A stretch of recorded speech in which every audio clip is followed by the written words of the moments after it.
What's going on, people? Nintendo has had a direct, and oh man, there was some stuff to talk about, to put it lightly, but this is the stuff I pretty much want to cover for my own sake, all the JRPGs, well, most of the JRPGs anyway. And this is going to be completely and utterly off the cuff right now. I don't have a lot of time to make videos, so I can't edit as much as I want to. Maybe this video will be edited, I'm not sure. So the first thing we're going to talk about is Tokyo Mirage Sessions. Holy crap.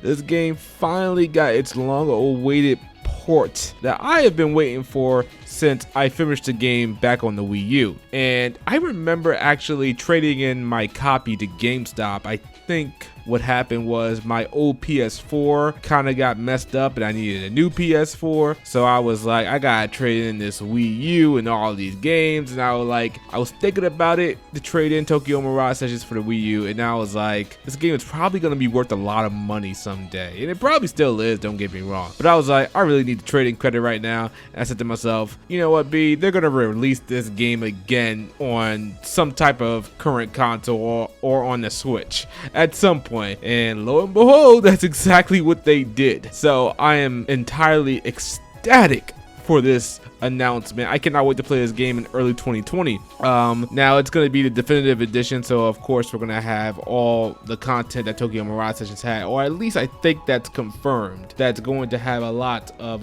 the content that was already in the game, and it's going to be adding new content. You could see in the announcement trailer that there's some new costumes going on. But one of the things that a lot of people are concerned with, or I'm concerned with a little bit, and maybe some of you are, is that the game might actually be censored. It might be the same censored release that we saw back on the Wii U.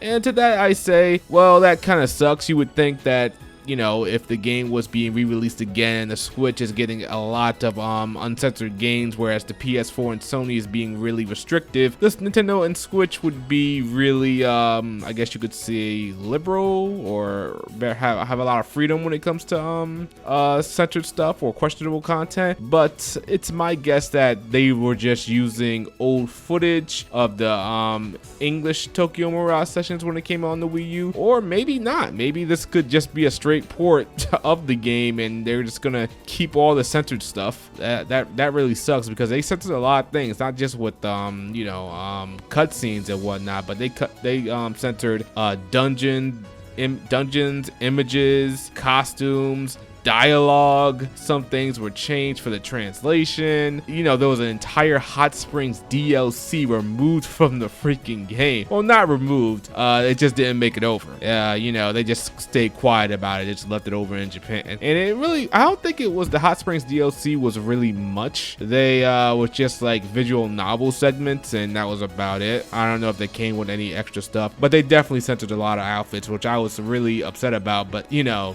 I was able to hack my Wii U, and I was able to uncensor the game completely, and I got all the outfits and costumes that they left out and that they altered. I got everything complete, and you know, nothing was censored. So that was pretty cool. But yeah, I think I will definitely double dip on this game. Like I said, I knew when I traded in I was going to get it back, so this is definitely a pickup early 2020. I don't really care if it is censored. It was just a good game. I remember the late game being a little bit repetitive because of all the sessions that happened. Well, sessions, I should say, follow-up attacks that would happen. It dragged out the battles a little bit long. But like I said, I don't really care if it's censored. I'm still gonna play it again because it's such a good game. Anyway, let's move on to Xenoblade Chronicles. That announcement was, wow, I couldn't believe that they actually are re-releasing Xenoblade Chronicles, and this is the definitive edition. And it's not a remake. I think this is a remaster. Pretty sure it's a remaster. They're pretty much making, well, I guess it is a remake. They're remaking all the character models and the environments in this one, and everything looks really, really good. It pretty much looks like Xenoblade Chronicles 2 for the most part. So they're porting that entire game. They could have did pretty much a port and maybe upscaled the HD models and stuff like that, but they didn't even do that. Actually, there wasn't HD models. I believe that game was at 480p. Jesus Christ, we used to game at 480p? Ew. Oh my god, ew. I guess we didn't know any better. But yeah, So I can't wait to get this game again. I played Xenoblade on the Wii. I almost brought a 3DS. Well, I don't think I almost brought a 3DS. I was kind of thinking about getting a new 3DS, if anybody remembers that thing that Nintendo had, and it had an updated, I guess you could say, graphics set, and it was supposed to make the 3DS more powerful. And this game, Xenoblade Chronicles for the 3DS, and some other game was for the new 3DS, and those were the only two games that took advantage of the new 3DS hardware, which was pretty insane. Maybe there was another game, but I'm not sure. But that's pretty funny. So anyway, we also got a release date for Trials of Mana. The third entry of the Mana series gets remade with Trials of Mana, and it's releasing April 24th, 2020. I'm definitely going to give this one a shot, check it out, see if it's any good. I've heard a lot of things about the Mana series, and this one looks like a really good action RPG. I can't really say much about it. The character models look good, the characters look pretty cool, the character design looks pretty cool, but that's really all I have to say about that. For the other game that I want to talk about here real quick, because really just Tokyo Mirage Sessions and Xenoblade Chronicles is all I want to talk about.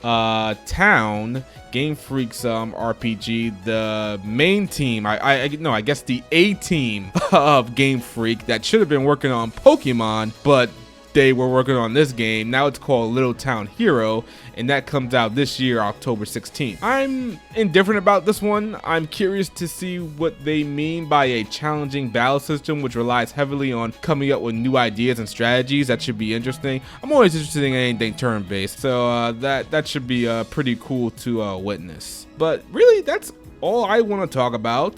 There was also Dragon Quest 1, 2, and 3 being announced for Japan. Fortunately, it's not announced for a Western release, but who knows what can happen in the future. But yeah, that's pretty much it. Sorry guys, this is a completely unedited video, but I wanted to get something out for you guys, so I figured I'd just get, you know, something out.